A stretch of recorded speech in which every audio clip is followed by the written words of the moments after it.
Assalamualaikum Lur, terima kasih kamu udah klik video ini. Tepatnya pada tanggal 6 Agustus 1962 merupakan hari kemerdekaan dari negara Jamaika.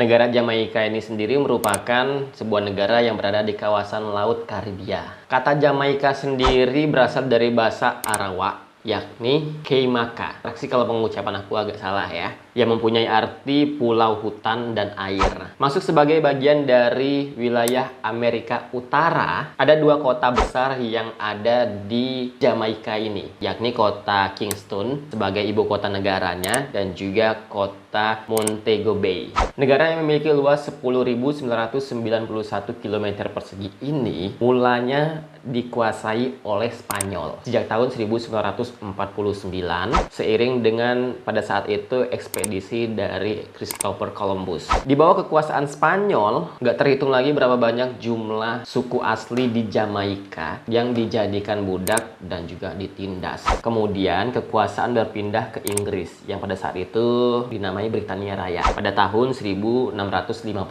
Di bawah kedudukan Inggris, Jamaika menjadi penghasil gula terbesar yang industrinya tergantung para tenaga kerja budak di Afrika. Barulah pada tahun 1840, Inggris beralih menggunakan pekerja dari Cina dan juga India. Seiring tahun terjadilah yang namanya otonomi. Jamaika perlahan memperoleh otonomi tersebut yang meningkat dari Inggris pada saat itu. Sehingga pada tahun 1958, Jamaika menjadi sebuah provinsi di Federasi Hindia Barat, di mana sebuah federasi dari beberapa koloni Karibia Britania. Sehingga pada tahun 1962, tepatnya pada tanggal 6 Agustus 1962 itu, Jamaika memperoleh kemerdekaannya secara penuh. Oke Lur, jadi di video kali ini aku nggak ngebahas mengenai secara detail tentang geografis, demografi dari Jamaika sendiri. Karena Jamaika ini sendiri merupakan negara yang cukup terbilang unik dan mendapatkan beberapa informasi yang menarik untuk aku sampaikan kepada teman-teman semua yang menonton video ini ya. Ada fakta-fakta menarik mengenai negara Jamaika. Apa aja fakta tersebut? Mari kita bahas.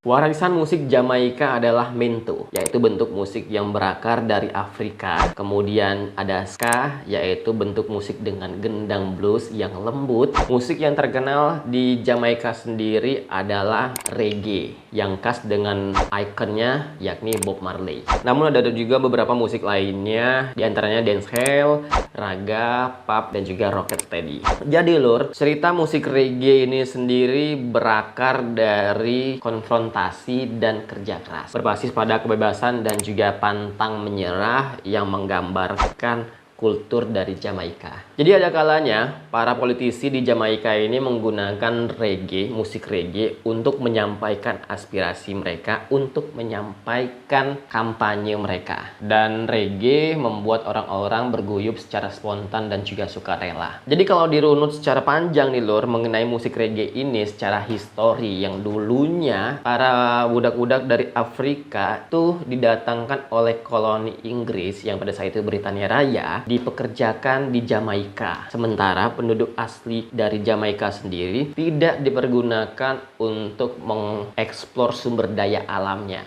Hal itu terjadi setelah kemerdekaan yang diraih oleh Jamaika di tahun 1962 tersebut. Dari problem ketidakadilan itulah musik reggae timbul secara spontan dengan lirik-lirik dan juga lagu yang dibawakan mengisyaratkan sedikit banyak merefleksikan jeritan ketidakadilan tersebut. Sehingga sampai dengan sekarang musik reggae sering banget kita dengar secara langsung seperti merefleksikan kebebasan dan juga pesan-pesan yang disampaikan begitu jelas dengan irama reggae yang dibawakan. Oke Lur, jadi komen kira-kira kamu termasuk salah satu orang penyuka musik reggae atau enggak ya? Kalau kamu mungkin termasuk salah satu penyuka musik reggae, silahkan komen dan berikan informasi tambahan untuk dibaca oleh teman-teman yang lainnya.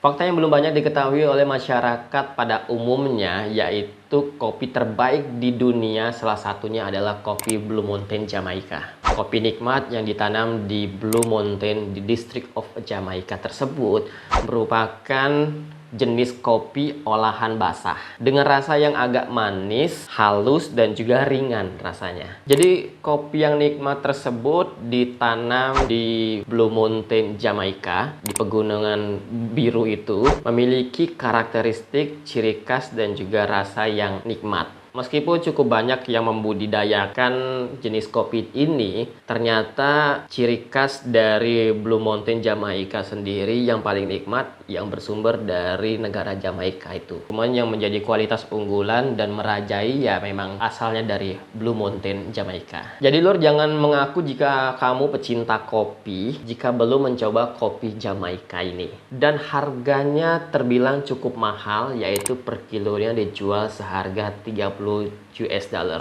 Jadi bayangkan kalau di negara Jamaika sendiri harganya 30 US dollar. Kalau di Indonesia sendiri kira-kira ya yang memang asli dari Jamaika, komen kira-kira kamu tahu harganya berapa ya. Jadi untuk sebagai bahan informasi buat teman-teman yang ngebaca komen di bawah ya. Rastafarian merupakan suatu julukan untuk kelompok atau orang yang berambut gimbal. Namun walaupun negara tersebut menjadi awal dari pergerakan gaya rambut gimbal ini, ternyata populasi ataupun juga kelompok Rastafarian ini nggak banyak di negara Jamaika.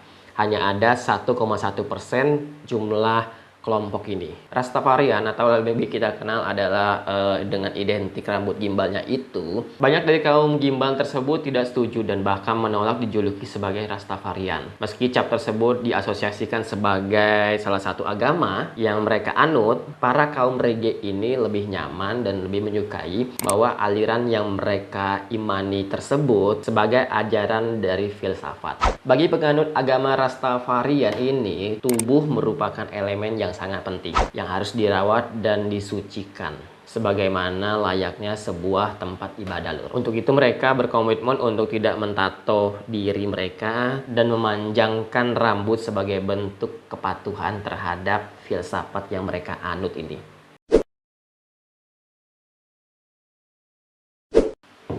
Di Jamaika sendiri ada salah satu tradisi yang cukup unik, yaitu menanam plasenta bayi yang baru lahir.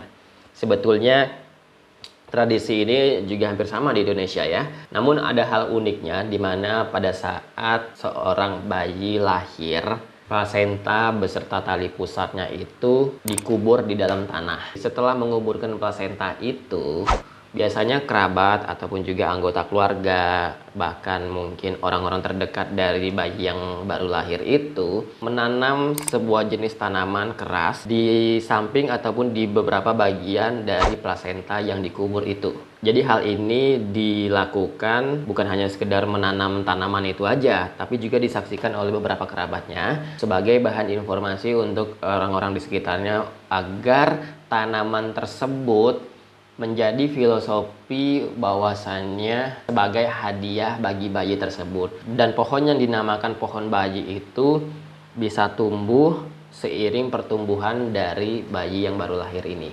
Ketika sudah mulai besar nih lur, sang anak yang biasanya bertugas untuk meneruskan tumbuh kembang dari pohon tersebut dirawat dan juga dibesarkan. Ini menyangkut sebuah kepercayaan, karena dengan begitu sama saja mengajarkan anak untuk bertanggung jawab dengan apa yang mereka miliki. Jadi sebetulnya ini adalah salah satu tradisi yang menurut aku cukup bagus untuk melestarikan lingkungan, bahkan untuk menambah populasi pohon agar kedepannya penghijauan di salah satu daerah termasuk di Jamaika sendiri bisa semakin meluas sebagai salah satu upaya untuk menyeimbangkan globalisasi yang ada. Oke lur, terima kasih buat kamu yang udah nonton video ini. Jangan lupa like, komen, dan juga subscribe. Jangan lupa share video ini jika bermanfaat. Besok aku akan ngebahas beberapa hal-hal menarik lainnya. Sekali lagi terima kasih. See you next time. Bye.